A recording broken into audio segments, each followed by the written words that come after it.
Welcome back. It is July 1st. I wanted to talk a little bit deeper in cupping. Cupping has many benefits to it.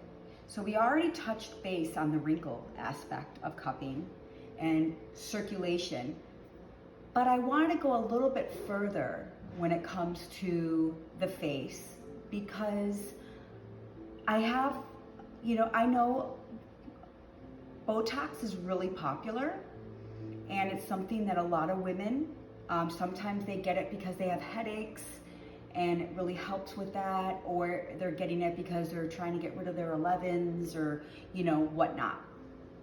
Well, if you've done Botox, I highly recommend that you do cupping.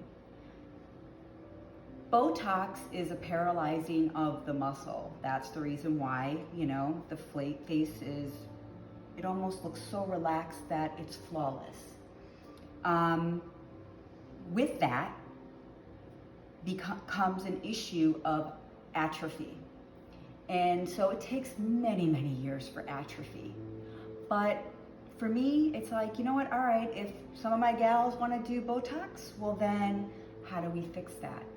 How could you have both without compromising future risk of bone deterioration or, fully paralyzing muscles? What you want to do with you want to do exactly what I said with the cupping, where you really want to make sure that you're creating circulation, because that's the problem with Botox. Botox paralyzes the muscle, and so with that, it almost paralyzes the fact that it has any kind of blood flow. And it's almost like, if you look at it like if you never worked out, or if you have a cast and your cast has been on you for, if anybody has had a cast, I've had a cast on my ankle, and if you have a cast on, you don't move anything for 6 weeks, you take that cast off, it's unbelievable how thin, right? How thin that area is. It will come back because you start using it again, you get the blood flowing in the muscle will have muscle memory and go back. So same with your face. You definitely do not want to have Botox and then not work the muscle. And so my advice to all my gals who are using Botox or who are considering Botox, to please cup.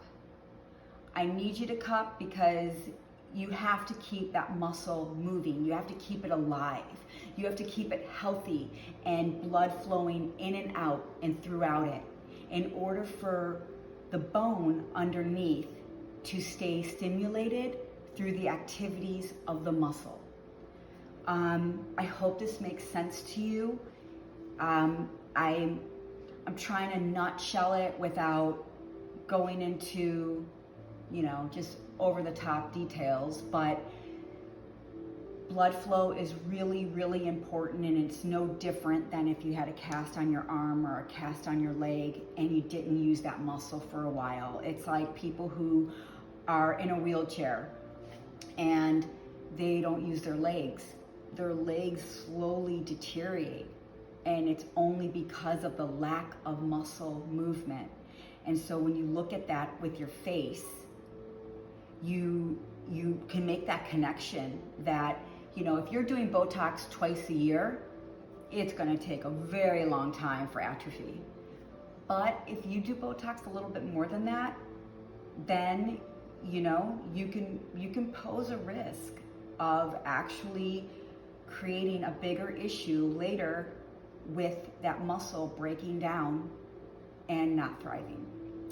So that is my blog for this week.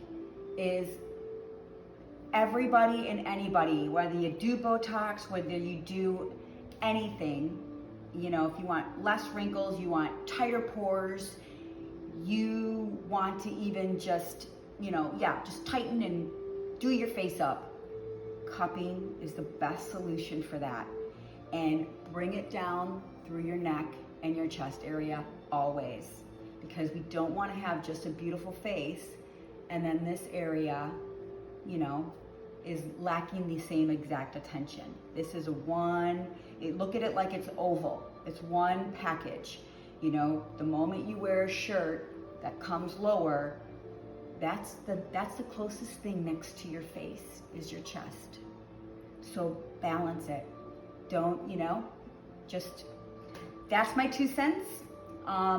I will talk to you guys in a week, and I hope you liked what I had to say. And I'm not here to scare anybody, because just like I said, with everything that you do, there is a yin and a yang, so we can fix it.